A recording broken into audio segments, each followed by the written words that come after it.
So narito tayo mga ka-wild sa hardware. Bibili tayo ng pandingding ni Freddy. Kung naalala nyo mga ka-wild, si Freddy, nadalahan lang natin siya ng bubong. So ngayon, pang plywood naman. Bakit tayo sa bundok? Ng 2 kilometro yun, kaya lang maulan ngayon. So samahan nyo po kami. Pero bakit hindi hard reflex yung binili natin? Kasi napakalayo nun. Totoo, napakalayo talaga nun, 2 kilometro pa sa bundok. Mahirapan tayong magdala ng hard reflex na hindi nata-damage. Kung hard reflex ang bibili natin. Mas maganda sana ito kasi hindi inaanay. Kaso, hindi natin madadala. Pabundok kasi yun. So, maraming salamat po sa Queen and Joss Demolition Corporation. Sila po yung naging daan para maging posible na magkakaroon na ng dingding yung bahay ni Freddy. Let's go! So, sino nga ba si Freddy na pagdadalahan natin itong mga plywood? Nung una natin siyang matagpuan, mag-isa niyang pilit na tinatapos yung kanyang bahay na gawa sa kahoy.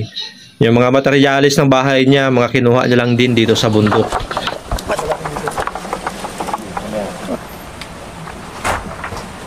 Bigat. So nakapagdala tayo ng pangbubong dun sa bahay niya. At saka ang hanap buhay niya mga ka-wild, kung tawagin dito sa Bicol ay nagpo-floating. Nangungulikta siya ng mga bato na posibleng may maliliit na ginto. At yun, manumano niya yung dinudurog para makuha yung ginto. Mabigat at mahirap yung ganitong trabaho. Pero pinagkatsagaan niya kasi dito siya nakatira sa bundok.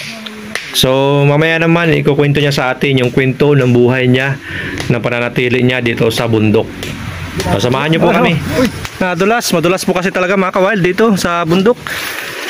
Grabe ang ulan po dito, walang tigil. Ngayon lang tumigil-tigil ng kaunti. Kaya nakapagdala kami ng pangdingding para sa bahay ni Freddy. Mga ka-wild, Durulas po sa sinilas na. Durulas.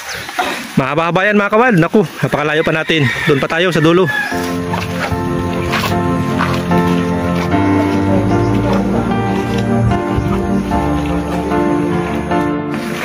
Pahinga tayo mga ka-wild. Nasa kalagitnaan na tayo. Tulog sa daghan. Ito mga ka-wild, yung May sakit sa tikab. sityo kung tawagin ay Galyangan. Tulog sa tikab. Sityo Galyangan. Tulog sa tikab. Ayun kaya ni Joe.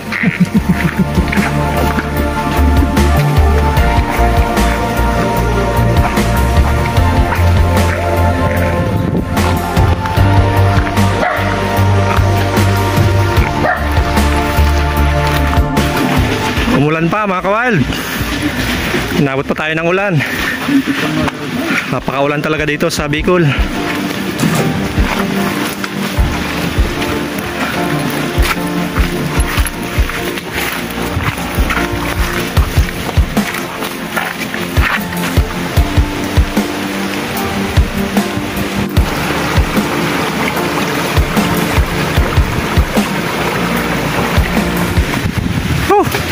Pangalawang pahinga mga ka-wild. Madilim na ang langit. Ako, ito na ang ating pangalawang pahinga. Hindi kasi kaya talaga ng tuloy-tuloy. Napakalayo nito mga ka-wild.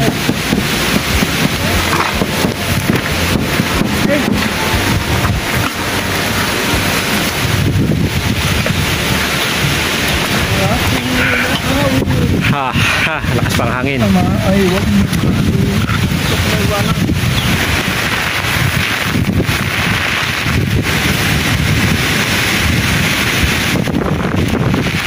Yun, parang may bagyo mga ka-wild.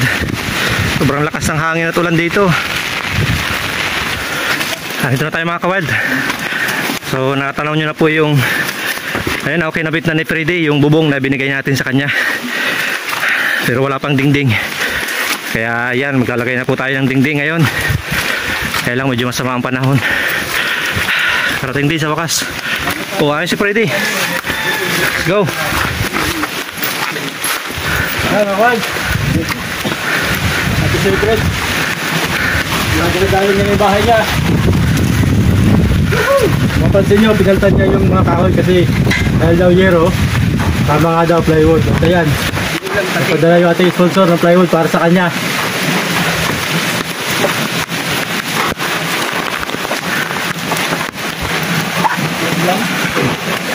Yan lang hapon yan. Balik talaga. Pako nga pala, Fred. Pako. Para may kabitan natin. Malapad ang araw lang. Malapad ang plywood. Ito yung matibay na plywood. Hindi yan yung ordinary. Kaya mapansin mo yung kapal niya standard. Saka na tulok agad. Mabigat. Napira tayo pag Malayo pa na pasalan. kaya magtatagal ang servisyo nito. Ito. Bigat. Saan pa ito kayo mga Fred? Malayo pa. Malayo pa pinagkunan mo. Pansin niyo mga kawal. Ito po yung mga kahoy dyan sa Bulas, yung maliliit na kahoy. Ito talaga yung available na kahoy dito sa gubat.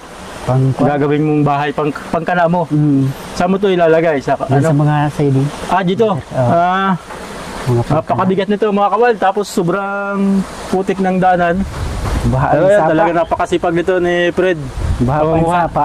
Parang nakatatlo ka na. Tatlong balik na. Tatlong balik. Ayun. Kaya lang talaga mga kawal ang madalas materialis dito sa paggagawa ng bahay kung ano yung mga nakukuha lang dito sa gubat. Buti na lang nakapagdala tayo ng yero sa kanya kasi yan at least tatagal.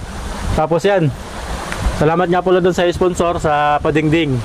At least maging maganda yung bahay niya, bahay ng pamilya ni Fred. Mga plywood na ano. Kaya lang yung misis niya may sakit kaya wala dito. Saka yung anak mo nandyan. May kondin, may sinat din. May sinat din. Yun.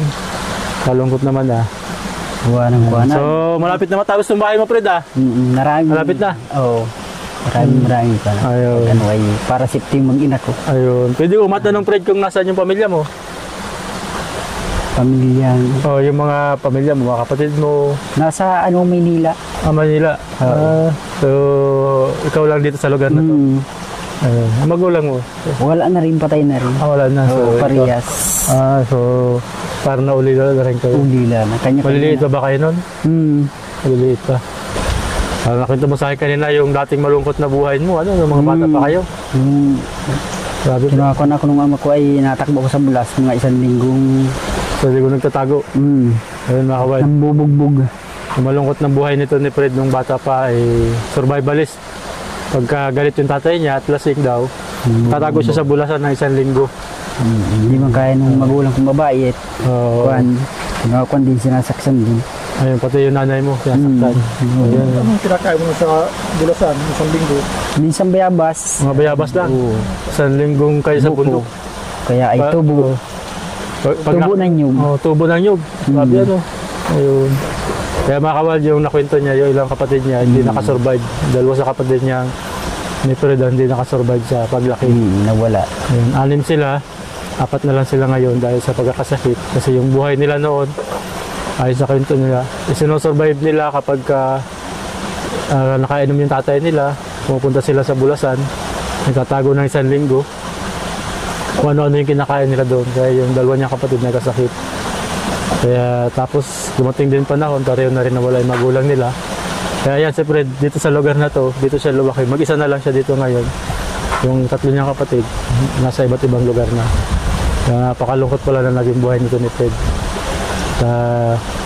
Buti na lang, ayan, may bago na siyang pamilya. At sigurado naman ako na nakita mo na hindi maganda yung ganong uri ng tatay, nananakit o Kaya siguro... May nagsalo sa amin bait na magulang. Ayun, so may nagpalaki sa inyo ibang tao. Naglaki kami ng ganito. Hanggang nagkapamilya ako. Ayun, so may ibang tao na nagpalaki sa kanya. Kaya nakasurvive silang 4 na magkakapatid. Ganun pala yung naging buhay nila dito. So yun mga kawild, bali flooring na lang pala yung kailangan no Fred. So yun mga kawild, maraming salamat nga pala sa Queen and Joss Demolition Corporation. Ayan, hindi lang sila demolition team. Nag-sponsor din sila sa mga gumagawa ng bahay kagaya ni Fred na gumagawa ng bahay. Maraming salamat sa team niyo sir. Pakalaking tulong yan. Nagbumili po tayo ng plywood na Richmond. Magandang uri po yan ng plywood. Para idingding at yung natira, bali napasama yung 20 ko. Ayan. Yung natira mga kawild, 1,000. Sabi ni Fred semento. Isi semento niya, ayan. Fred, bali 1,000 yung natira. Bali 5,000 yan. yung pako saka yung plywood 4,000. Kasi ang isa niyang plywood niya ay 470. Richmond plywood po yan. Hindi yan yung ordinary plywood, Richmond. Kaya maganda, matibay na plywood po yan. Para at least kahit hindi siya mapinturahan, hindi siya agad mabulok. Ano, Fred?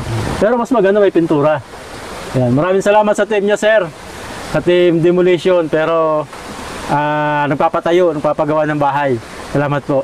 Maraming salamat po dun sa nagkuha ng dingding na ano sa akin at para makalipat na rin kami dito ng bahay. Ayan. Maraming salamat. Ingat lagi. Ayan. Thank you very much. Ayan. So mga kawild, si Fred sa totoo lang, napakamahiyain ito na nakilala namin siya, sobrang mahiyain at sobrang hina ng boses niya. Siguro dahil nga yung naging trauma niya nung bata pa siya, takot sa ibang tao, hindi siya basta-basta humaharap. Kaya ang totoo mga kawild, napansin niyo yung dad, papunta dito sa kanila, napakahirap. Dito gusto mabuhay ni Fred ng simple, kasama yung kanyang pamilya. Hindi namin matulungan si Fred mga kawild sa pagkakabit ng dingding. Napakaulan dito sa Bicol. Ngayon maulan, no? Isa pa, alas 4 na. Uwi na rin kami kasi malayo ito mga kawild. So, thanks for watching. Bye-bye! Hanggang sa muli! Kami ng kaputi.